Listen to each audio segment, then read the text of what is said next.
The Australian Energy Market Operator has dropped their annual gas statement of opportunities report. And while it sounds innocuous enough, it forecasts difficult times ahead for Australia's East Coast gas market. The report predicts a risk of shortfalls on peak demand days in 2025 and seasonal supply gaps from 2026, which begs the question, is Australia running out of gas? On a household level, consumers are concerned about keeping the heat on and cooktops going.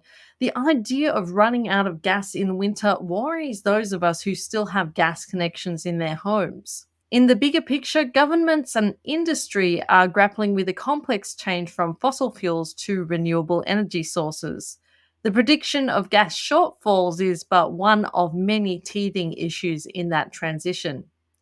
I'm Kat Clay, and here to navigate the bumpy road ahead is one of Grattan's energy experts, Alison Reeve. Alison, it's so great to have you back on the podcast. I've really missed our chats on energy here. Thanks, Kat. It's really nice to be back, actually. It feels like ages since I've done a podcast. Well, we're going to talk about the gas situation at the moment. I mean, AMO dropped this report. It's been in the news. How did we get to this point where Australia might not have enough gas? Yeah, this report actually comes out every year, and the purpose of it is to give people forward notice of whether there might be a shortfall of gas so that anyone who wants to go and invest in either building a new gas pipeline or building a new gas supply gets the signal to do so. Now, the thing is that this report has been coming out every year, and every year it has been pointing to this fact that we are likely to start seeing shortfalls and supply gaps coming ahead. The reason that this has come up, it's kind of a mismatch about where the gas users are and where the gas supply is. So most of the gas use on the East Coast is down on the southern end of the East Coast, particularly Victoria, but also New South Wales. And these days, most of the gas production is in the north, it's in Queensland. And so the gas production we have in the south has been starting to run out over time, and we're not getting the gas coming down from Queensland to fill the demand that we've got in the southern states. Alison, can you break down AMO's forecast for us a little bit more? What is the difference here between shortfalls and seasonal supply gaps? A shortfall happens on what's called a peak demand day. So, peak demand days for gas tend to be cold days in winter when we've all got our heating on. We all want to cook a nice hot meal for dinner and have a hot shower. And also, the gas fired power stations are running pretty fast because the renewable generation is down. So, when you have a shortfall, it's on one of those days, and it's where you don't have quite enough gas to get you through the day or maybe even just through part of the day. A supply gap is more when there's going to be a season where you're going to consistently not have enough gas during that season, usually during winter, to meet your predicted demand. Shortfalls on peak demand days are worrying but kind of manageable. Seasonal supply gaps are actually a little bit more of a problem, and those are likely to be coming on from 2026 if we don't see more investment. And so that would mean that during winter, we would have potentially a permanent shortage of gas, which means there'd just be too many people wanting to use it for the supply that we've got. You mentioned investment here. I mean, we're not thinking investment in more gas, are we? It's a really hard question, actually. It's a hard thing for governments and for business to grapple with as well. So, in the long run, we don't want to be investing too much more in gas because eventually we have to stop using gas. The thing is that to get through this period where there isn't sufficient gas and where we can't affect the demand for gas fast enough, we may need more investment in some part of the gas industry in order to ride us through that. The report identifies lots of different options, but there's not really a silver bullet option here. There's options of maybe some extra supply in a couple of places. There's options of extra pipelines. There's options of even potentially importing gas into the southern states, either from Queensland or from Western Australia via LNG. We can only go so fast in reducing the demand for gas by moving people away from using gas. And the thing is that the pace that we're able to manage probably isn't sufficient to get us over this gap that we're seeing coming up. One of the big questions looming in the media at the moment, and because a lot of us still use gas in our homes, should we be concerned as households about our gas supply? In a couple of winters, will we be facing the gas turning off and our heating turning off? I think that's unlikely because what tends to happen when you do have shortfalls or supply gaps is that the first thing that the market operator does is goes to the industrial gas users and asks them to curtail their demand. So that might mean a big manufacturing facility turning its furnaces down for a few hours during the day so that they're not taking as much gas, and that gas is available for other things like hospitals or schools or households or swimming pools where it's more difficult to go without gas during winter. Now, we don't want to be doing that long term, but that is probably where we will see the impact if we don't get enough gas together to ride through these periods of shortages. So, AMO have suggested several solutions in this report, including improving gas transportation and capacity. What do you make of these? I think the thing is that none of them is enough by themselves. And there isn't really anyone whose job it is to bring them all together and make sure that they all happen that several of them happen, because we need to do more than one of those things in order to avoid shortages. And this is, I think, kind of the larger problem about the way that the gas statement of opportunities works, is that it isn't really anyone's job to address these shortages. The way that it's meant to work is that the market operator calls attention to the fact that there may be a shortage, and people see that as an opportunity for investment.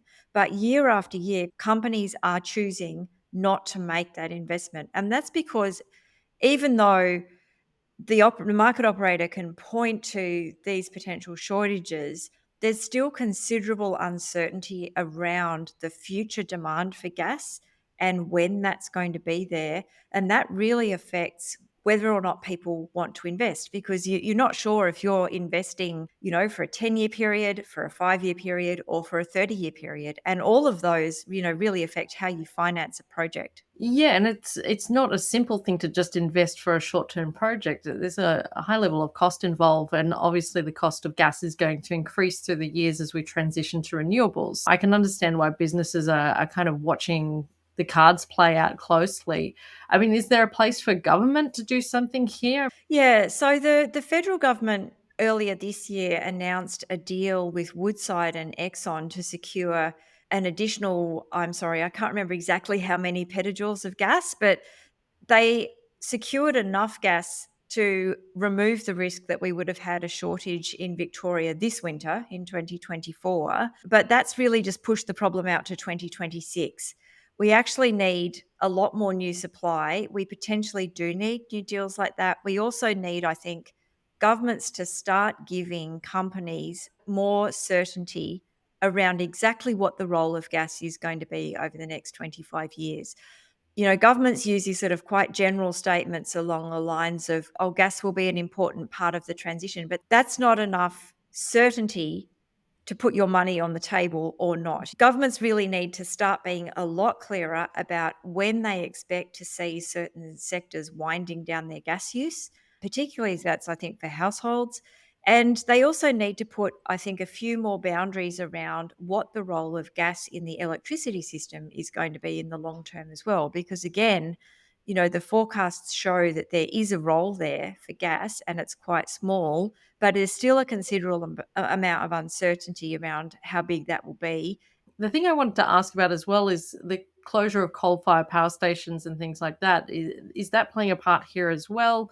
Do they need to stay open for longer? Is that part of the recommendations AMO has here? So the coal-fired power stations, the rate at which they're closing down, we're not building sufficient new capacity in either gas or renewables to replace that at the moment. So the rate at which that new generation capacity is being built does need to speed up.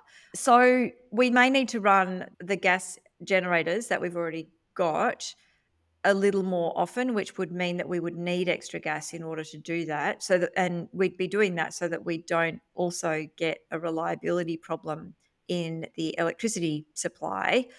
Longer term, we're probably not going to use much more gas for electricity than what we do now, even though we will be using a lot more electricity overall, because many of the things that we use gas for at the moment, we will be starting to power through electricity instead.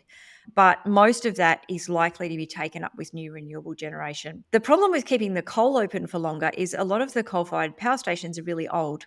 And even though you might want them to stay open, they're just a little bit clapped out. They're like that bomby old car that's starting to cost you, more to keep on the road than the actual thing is worth in scrap metal value. Even though people might want to keep the coal in for longer, the question of whether it's actually possible is another one that's really just down to the physical conditions of those plants. One of the things that I was thinking about as you were talking about that is making that point that you've been making in a lot of your reports and your research, is that uncertainty for gas also affects the industry building renewables as well. And is that perhaps part of the reason that transition hasn't happened as smoothly as it possibly could, because there is that uncertainty in all areas of this kind of technology development, I suppose? It's not that the performance of the technology is up for question. It's more that, so when you're investing in something new, whether that's a wind turbine or whether that's a gas power station or whether it's new gas extraction, you need to be able to go and borrow the money to do that. And the person you're borrowing the money from wants to know when they're going to get paid back. And when there's a lot of uncertainty about what your revenue is going to be going forward, because you're uncertain about what the demand for your product is, you can't give that person as much certainty as you like. And so they charge you a higher interest rate, and that affects the economics of your project. Where that risk starts to come through into investment is that because there is less certainty around what we're going to do and when in terms of the energy transition, that flows through into making things higher cost or making people not want to invest at all. They just hold on to their money or they invest it somewhere else in the economy. One of the things that's suggested is reducing gas exports and redirecting them to the local market. What are the consequences of this for Australian budgets? I mean, that is not as simple as it seems, because most of the gas that we sell overseas has kind of been pre-purchased. It's, there are long-term contracts in place that say that Australian companies are going to supply gas, say, to companies in Japan or Korea, for 15 years at certain volumes. And it's difficult to get out of those contracts and say, sorry, we've just decided to sell that gas into the Australian market. So there is a provision for the resources minister to prevent gas companies from exporting any extra gas production they have above their contracted amounts and force them to offer that into the domestic market first. They haven't pulled that trigger because that is kind of a big deal, right? Telling companies that they're not allowed to sell their product or to people overseas or telling them who they have to sell it to is a big deal, and that's not necessarily a place that you want to be. That provision is there. That is kind of one of the other things about the point of doing the gas statement of opportunities anyway, is to send a signal also to those exporters that, hey, there is demand domestically. Maybe you would like to sell some more gas into the domestic market. I mean, I can see this perfect storm brewing, Alison, where nobody's taking responsibility for this at the moment, but come 2026, 27, 28, when we're actually facing these gas shortages, people are potentially dealing with shortages in their workplaces, industry, or even their homes. That's when the issue is probably going to come to a head, even though we're being warned of it now. Where do you think the responsibility lies here? I mean, who should be looking after this and making sure that we've actually got the gas that we need to transition well? It's unusual for Grattan to argue for more government intervention into markets, right? I think we tend to come from the position that usually markets are a reasonable way to work things out. The things where markets tend to fail is when you have deep uncertainty and lots of things happening very quickly. And that is often a time when you do need governments to step in and give more direction or take more action. I think it does have to be someone's responsibility to do something about this problem. The energy market operator can't fix the problem. Like all they are allowed to do is to point to it and raise it and air it in public and say, here is the issue. It is actually the responsibility of governments and of gas retailers, the people who are wanting to sell gas to us, to sort this out and to find a way that we can get through these periods of shortage and that we can get ourselves on the right track to moving ourselves away from using gas in the longer term as well. I mean, given the ambitious targets for net zero by 2050, governments do have a responsibility here to manage this transition well. What would you recommend they start doing? So, one of the most useful things that governments can do is to set dates after which they do not expect gas to be used in particular sectors. And I think that's particularly the case for households. So, the ACT has done this already. They have said there will be no gas in the ACT after 2045. And when you do that, that removes several variables from this very tricky problem about exactly how much supply do you need, how much infrastructure do you need, and so on, because you're working towards a particular date and you can start managing towards that date. Victoria has started phasing out gas connections in new homes, but the next big step for them is to think about setting a deadline after which they don't expect there to be gas in the residential sector anymore. So just taking some of that uncertainty out of it, I think helps everybody. I think the other thing that comes into this too is thinking more about how to deal with the role of gas in the electricity sector. There just simply isn't sufficient certainty there about what we think the long-term role of gas is. And unless you've got clarity around that, you don't know, if you're a gas producer, where and when you should be investing, what kind of market you can expect to have. And it also creates a sort of a flow through of uncertainty into how reliable we're going to be able to keep the electricity market as well.